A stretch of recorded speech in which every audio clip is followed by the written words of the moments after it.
Mainit-init na chismis. Tahanan nyo nga ba ang isa't isa? Tama ba yung narinig namin sa spill nyo kanina, Donnie at Belle? Yan ang naging tarang ng diretsahan ng mga mosang sa kanilang dalawa. Pero si Donnie ang sumagot. Sabi niya na very confident.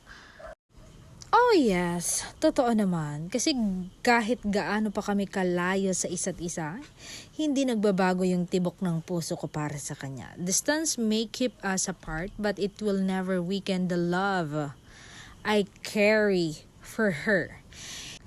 Dahil hindi man kita makasama sa bawat araw, hindi man kita mahawakan, pero lagi kitang kasama sa isip at sa puso ko sa bawat umaga, sa bawat pagod at sa bawat tahimik na gabi.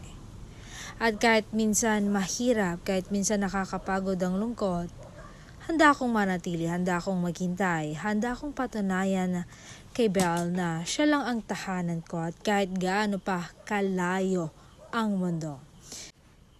If she ever feel alone, remember this. You've never alone in my heart. Kahit hindi kita matabihan ngayon, I will stay sa pangako, sa dasal at sa pagmamahal na hindi natitinag ng oras at distansya.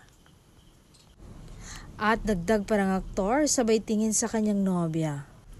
At kung tatanungin mo kung bakit, simple lang ang sagot ko. Because real love doesn't demand perfect moments. It stays even from afar.